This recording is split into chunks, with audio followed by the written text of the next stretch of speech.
안녕하십니까. 한영대학교 간호학과 김하은입니다. 오늘은 정신간호의 역사에 대해 이야기하도록 하겠습니다. 먼저 서양의 정신치료의 역사에 대해 이야기할 텐데 원시시대, 그리스 로마 시대, 중세시대, 르네상스 시대, 17, 18세기, 19, 20세기 순으로 진행을 하도록 하겠습니다. 원시시대는 정신질환이 자신의 영혼에서 분리되었기 때문에 발생한 것으로 보고 구타를 가하고 굶겼습니다. 또한 정신질환은 초자연적인 힘에 의해 생기는 것으로 여겨 굿, 부덕 등을 이용하였습니다. 그리스 로마 시대에는 원시시대의 정신질환에 대한 생각과 태도가 변화되었습니다. 이 시기는 초기 문명시대로 히포크라테스가 정신질환을 조증, 우울증, 공증으로 나누었습니다.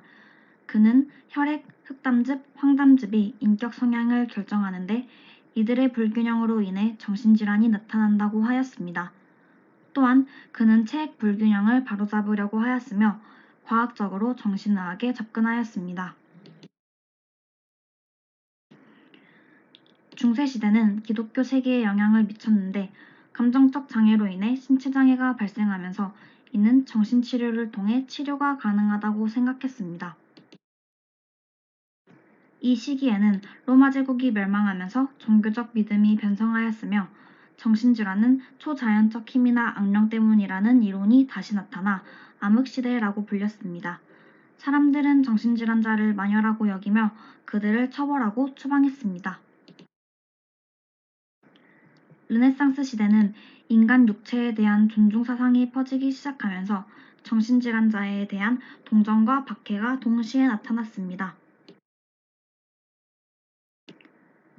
정신질환은 귀신 때문에 생기는 것이 아닌 어떠한 원인으로 발생하는 질환으로 보고 과학적 논의를 시작하였습니다.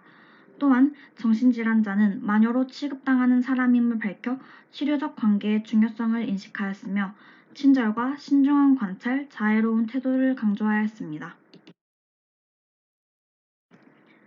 17, 18세기에는 정신질환자들에게 쇠사슬을 사용하였고 악마설이 쇠퇴하면서 정신병은 뇌장애라는 의견이 대두되었습니다.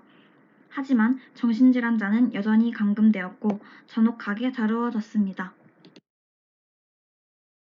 미국의 벤자민 러쉬는 인간적인 치료와 돌봄을 제공하였고 프랑스의 피넬은 환자들의 족쇄를 풀어주며 도덕적 치료운동의 선구자가 되었습니다. 또한 듀크는 인간적 처우의 기준을 설정하기도 하였습니다.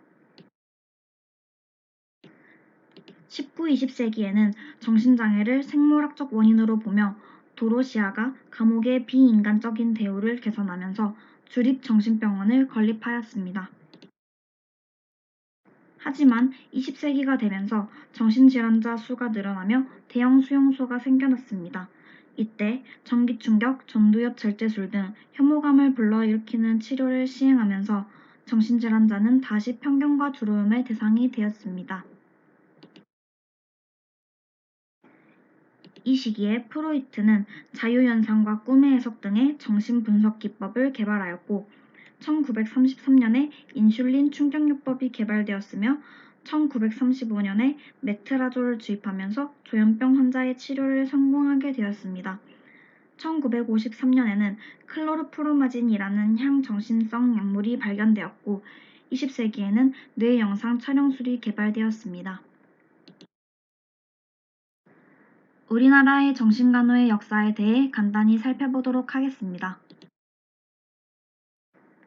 우리나라는 1953년에 향정신병 약물이 개발되었고 1960년대 중반에는 환경치료와 활동치료가 함께 실시되었습니다. 정신간호학회는 1971년에 분리되어 학회활동을 시작하였고 1972년에는 정규 간호교육과정에 정신간호학이 최초로 포함되었습니다.